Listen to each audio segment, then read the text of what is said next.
So, itong lugar na hinintuan namin sa may New Mexico para sa asawa ni Charlene is medyo skeptic. Siyempre, militar yung asawa niya, kaya at least naaamoy niya kung yung lugar is medyo okay or hindi. So, alam niya naman dito sa Amerika, di ba? Minsan nakakatakot dahil ang lahat is pwedeng humawak ng baril. So, bibili muna tayo. Nagtanong muna tayo paano ang pagbili ng kape. Kasi baka mali tayo. Wait lang. Sarap sa service pala ito. So, ayoko na lang ganun. Nahirapan ako. Ay, nag-stick muna natin to. Grabe. Maalat naman to, be. XXXL to. Tignan mo, sobrang kapal ng ano. Kita niyo sobrang kapal, di ba? Pero somehow yung lasa niya parang kamag-anak pa rin ng adobo. Pag yung adobo nilagyan mo ng konting tamis, nasasobra ng suka. Kung bago ka ba sa aking channel, mag-subscribe ka na dahil nag-upload ako ng videos ng aking travel. Nagpunta na ako dito, at dito. At syempre, huwag nyo kalimutan mag-like, share, at syempre, ipagkalat nyo to. Char, basta mag-subscribe kayo, it's good for everyone. So pag marami pang nag-subscribe, mas marami pa ako mapupuntahan. Marami pa kayo mapapanood. Edi ang gandang deal, di ba? Sige na, ako na yung pupunta para hindi ka na mapagod. Sit back, relax, and enjoy the vlog. Good morning guys, giwising na kami ngayon. At lamig na lamig kami ngayon sa aming pag-CR. Ito guys, yung muna tapang nakachinelas.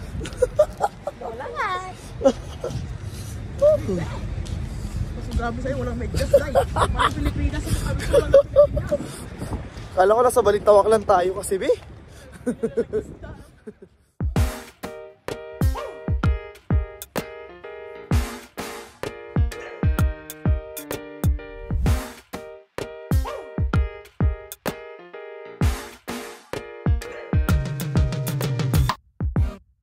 Hi, be. Andito tayo ngayon, be, sa Buc-ee's para subukan yung kanilang mga pagkain dito. Sabi nila, sikat talaga daw to na gas station dito sa Amerika. So tara, tignan natin. Actually, nagulat ako dito kasi sobrang haba niya. Ito yung gas station niya, guys. So nakita nyo yan, mula dyan hanggang doon. Sobrang haba, grabe. So ngayon, tara, bili muna tayo ng pagkain dito sa loob. Tignan natin anong laman niya. Ano yan, Bessie? Ihawan. Ihawan lang tawag sa atin yan, I wish forever was longer. So ito yung loob na to, guys. Ayan. So para siyang grocery din. And mga breakfast. Ayan. Be, ano to? Ang pagkape, ganun lang din. Kuha lang din ako dito, be. Pera na saan? First time. Haha? First time. Okay. So, bibili muna tayo. Nagtanong muna tayo paano ang pagbili ng kape. Kasi baka mali tayo. Wait lang. So, na-ignorante na naman tayo level dito. Doon pala yung kape. Dito sa harap yung mga condiments. Coffee milk. Ganun.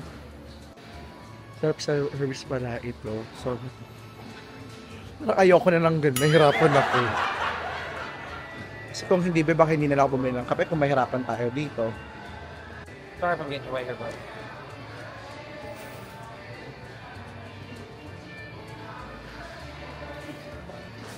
May sinabi siya sa akin, hindi ko naintindihan. Hindi mo tayo ito ng mga ibang paninda nila. So lalaban ako guys ang aking... Lalaban ako sarili ko, guys. Lalaban ako sarili ko, ba? Subukan kong kumuha pa din. Okay. So ito yung mga available dito. Meron silang sweet creamy, caramel macchiato, French vanilla, pumpkin pie spice. Hindi ko alam kung nakita nyo yung pinagsasabi ko.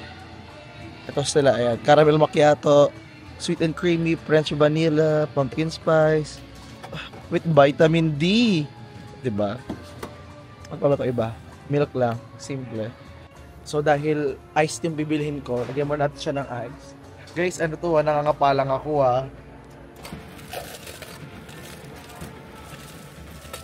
Tama na yung ice na ganyan. Kasi baka puro ice na lang, malugi tayo. So, sana sa mga desisyon kong ito, chocolate. Sana sa mga desisyon kong ito hindi ako magtae. Lagyan din natin siya ng caramel.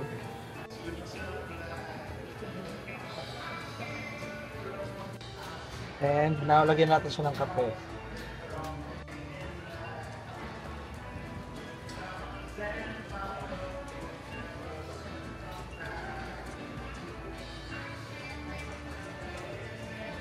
Sana guys, masarap na to. Lagyan ulit natin siya.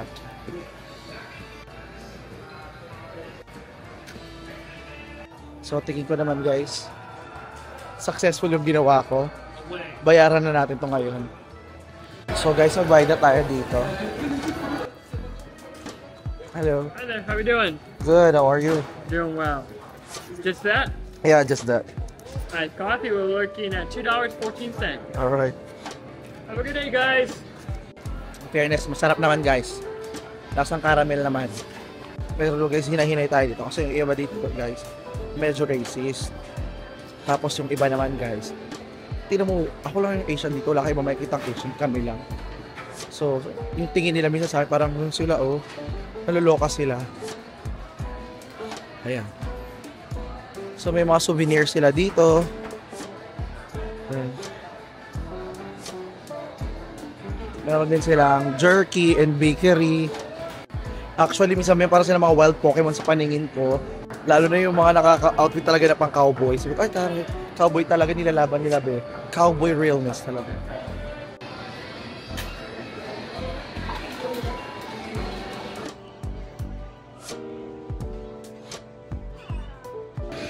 Tingnan nyo guys ang presyo ng ano dito Presyo ng chicharon. Nagbebente lang sa atin yung ganyang size Ang mahal naman ng watermelon. Ay, ang mahal naman ng melon be. Ang grapes. Chicken.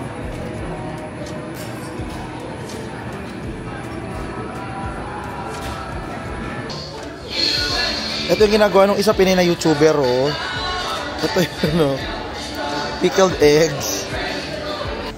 So, bili muna tayo nito guys. Sige, malaki naman to, no?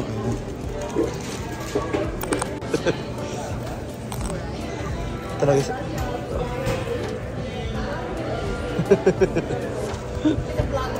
Dahil sobrang liwanag be, naging singkit na naman yung mata ko. Ayun, lumabas na ako guys para mas makapag-vlog ako. Ang hirap dun mag-vlog, pinagtitinginan nila ako. Okay naman dito sa Amerika.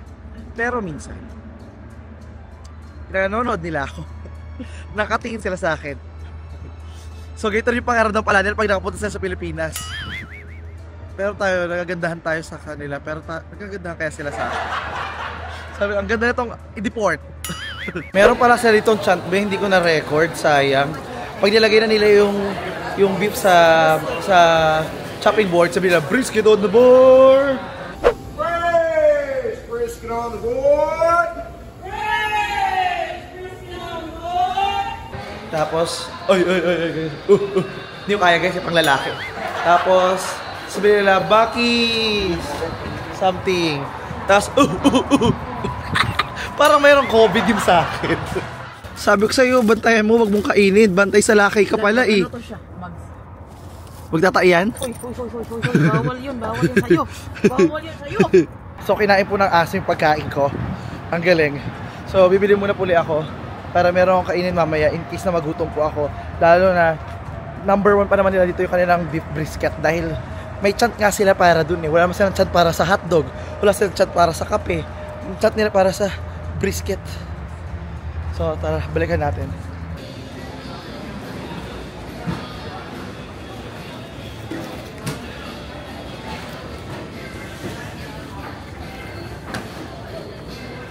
So, bilang tayo neto, Libe. Hello. Alrighty, 14.05. The dog ate mine, so I have to buy again. That's not nice. Thank you. You're welcome. Have a great day. Thank you. Ito na guys, kakainin na natin ito maya-maya. Wait lang ha, huwag tayo masyadong madali. Kalmahan lang natin. Meron pa tayong 2 days na biyahe. Naka 1 day tayo, dito tayo ngayon sa kalagitnaan. Malapit namin tayo matapos sa Missouri. Alam mo yung Missouri, be? Siyempre, pag nagkaroon ka ng problema sa magulang mo, sorry. Balik. So guys, meron tayo dito ngayon XXL ng burger, sandwich, and sausage dito sa Buc-ee's. So, tikman muna natin itong kanilang hotdog. Actually guys, itong Buc-ee's, sikat talaga daw siya na na gas station. At ang laki-laki ng gas station, ang haba-haba guys. Ilang ano to oh. Ang haba-haba. Diyos ko, parang 1 kilometro po, ganun kahaba. Iba talaga ang sausage dito oh. American. Ay, $7 pala siya, $7.48. Tapos, ay no, protected talaga siya guys. Plastic eh. Sana all nakarap. Kaya nga eh. Doble-doble ang protection nito. Siguro naka-prep din to. Ay na guys, tikman na natin to.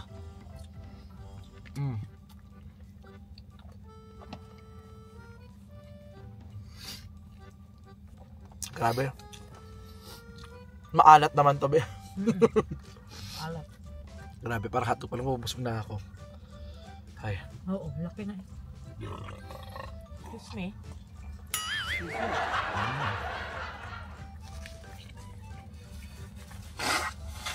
Ano, may pasipon-sipon pa sa bakma lang. Saucy. Oh. So yummy for the hotdog. Mustard.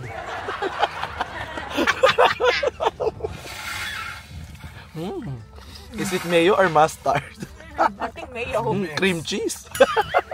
Sour cream. Super! Naku, dami mong kinain. Marami kanyang pupu later. Tayong dalawa lang dito sa likod. Francis will walk over later. Later we will walk, you will pupu, ha? Not here, we will pupu outside. Out of the truck. Yeah, I hope so. So ngayon guys, kainin na natin itong ating Buc-ee's bago pa lumamig. Oo, dahil naunahan na tayo ng aso makakain kanina. Ngayon, tingnan naman natin tayo naman yung titikim. Okay? So ito yung itsura niya. Ayan. Parang ang itsura niya para siyang durog-durog na, no? Chinap-chap na nila. Para hindi na tayo mahirap ngumuya. Ginagawa nila talaga yung mga flavor, yung mga nakapustiso. So, para yung iba daw, lunok-lunok na lang. Nanguyanan ng iba. Hindi ko madaan dito kanilang Buc-ee's Brisket Burger. Wow. XXL to guys ha. XXXL to. Tignan mo, sobrang kapal ng ano. Kita niyo sobrang kapal, di ba? Ah, wow.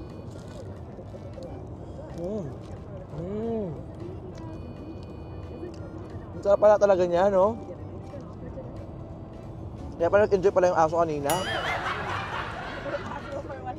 Review! Rupert, what's your review on the burger? It's good. Grabe.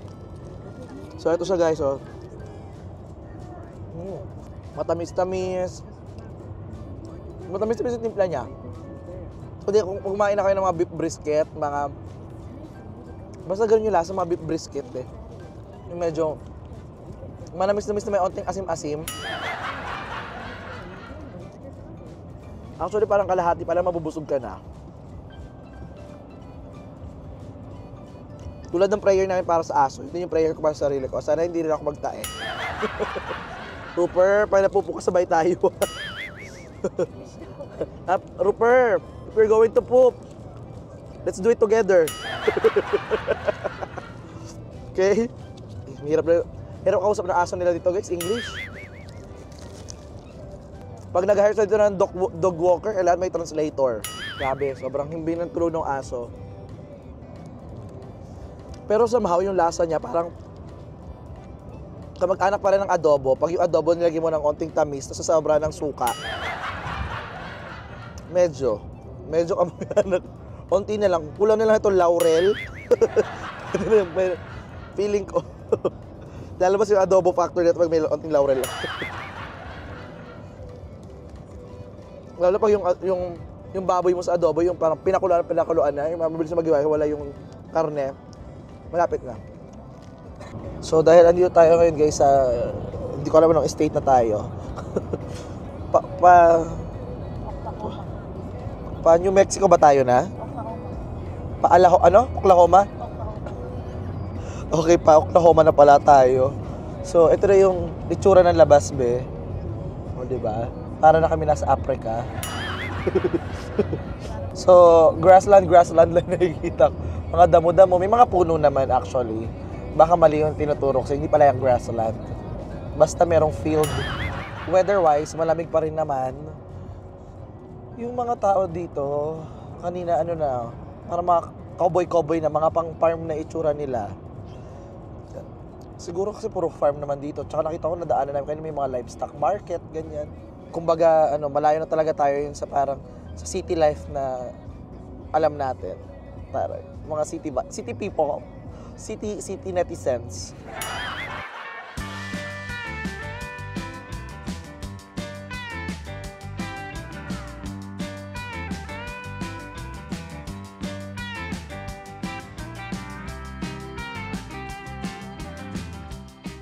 Panibagong stopover na naman tayo. Hindi na tayo ngayon sa may Oklahoma. Pero wag niyo ako tatanungin, Kuya Francis, ano pa yung dinaanan ko lang. Daan lang tayo. Hindi tayo nag-ikot-ikot. Okay? So, sa video na to, from point A to point, baka gumakarot sa point B. Mahabang process tayo ng biyahe. So, hindi talaga kami nag-ikot, more on nag-land trip lang kami para mas tipid. Feeling ko, kasi tinignan ko parang mas tipid. Pero shout out syempre sa kanila dahil sumabay ako sa kanila. Thank you so much kila Cha and kay Brandon. Tapos dito sa aso dahil siya yung kakadal ko dito pag natutulog ako. And we're still a long way to go. Malayo pa. Siguro meron pa kaming nasa 22 hours pa na biyahe. Oo, pero hatiin namin yun, di namin didiretsuhin yun para may pahinga naman yung aming driver, no? Dahil mag-isa lang siya nagmamaneho eh. Kami dito taga-daldala, taga-ingay, ganyan. Para magising siya. Or minsan para mairita siya. Para magising siya. Rupert? Rupert? Asa ba yung birth certificate mo? Hindi ko alam. May green card ka ba? So anyways, mamaya, hindi ko sure kung mag-hotel kami. Pero, ayun. Okay naman guys, nakakatait, nakakaihi naman kami sa mga stop. May mga malinis naman actually, kumpara sa standard ng Pilipino, malinis naman yung mga banyo. Siyempre, meron mga ibang toilet, wala nga lang mga bidet, ganyan. Ito yung maganda pag nasa countryside ka, yung mga ganitong view, no? Yung mga farm.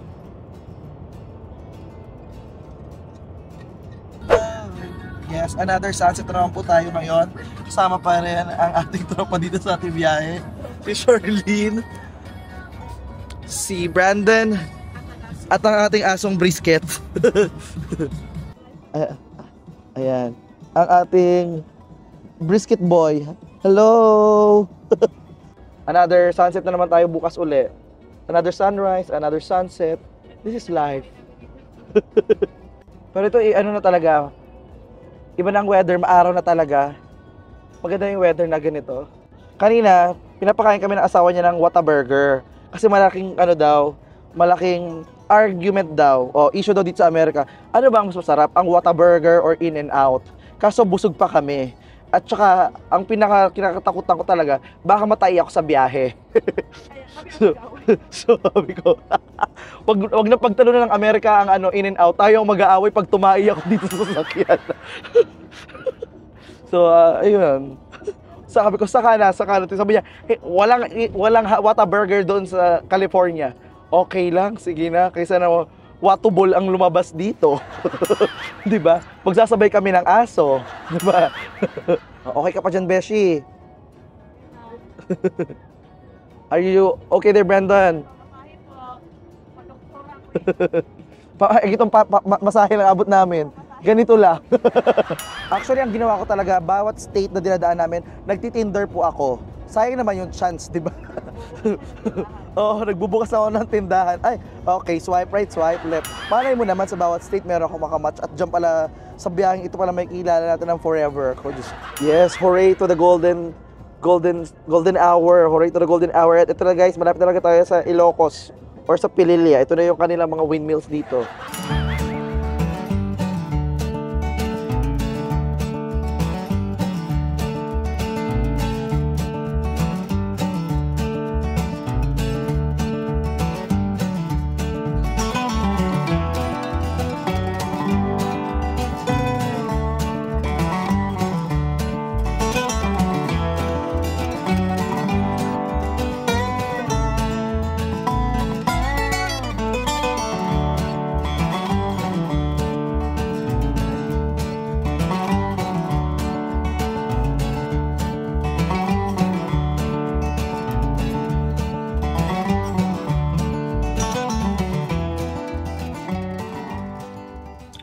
Ayan guys, nandito na kami ngayon sa may Texas na, oh my god, sabi ko oh my god, nakita ko na yung mga word na Texas kanina, parang Beyonce! We're here in H-Town, grabe hometown na to. Kaso ngayon guys, no problema kami, yung mag-asawa, nagbanyo muna, naiwan ako dito. Ang baho! Yung totoo, Texas, amoy, parang amoy imbor na. Amoy ano,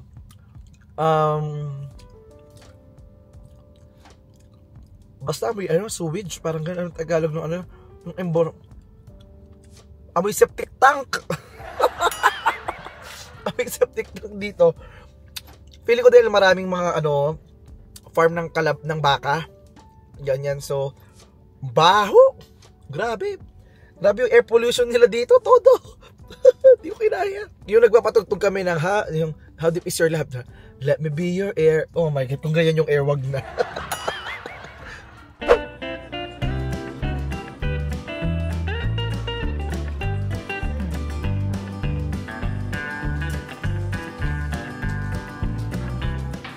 So we are now here in New Mexico. Kita niyo usok. Ayan, we are now here in New Mexico. For tonight, dito tayo guys matutulog. So kunin natin muna yung mga gamit natin.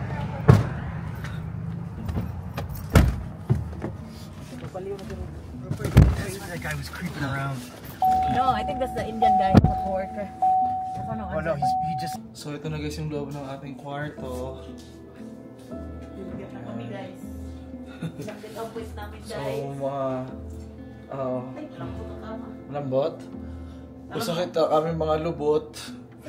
Masakit na ang mga lubot. Kakaupo. So ayan, please makaunat-unat tayo at makahiga.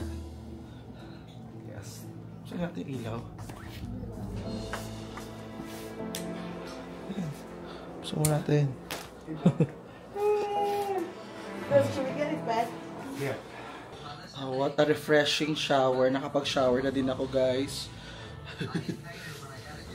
Ayan, so nanonood si Charlene ngayon ng TV. Kasama niya si Rupert, the dog.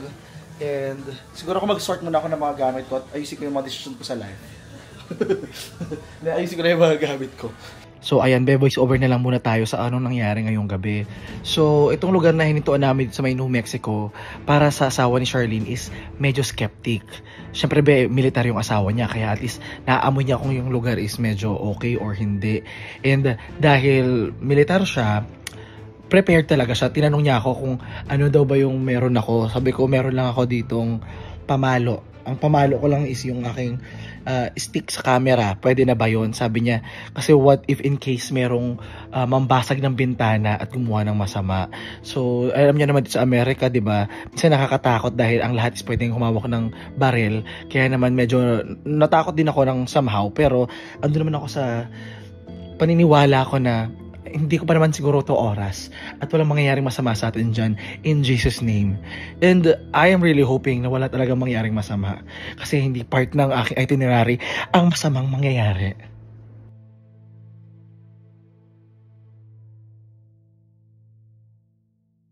At dyan na nga nagtatapos itong ating video, be. Kung nagustuhan nyo itong video, huwag nyo kalimutang i-like, share, at syempre mag-subscribe ka na. At syempre bago matapos ang ating video, pang malakas ang shoutout muna sa ating mga channel members.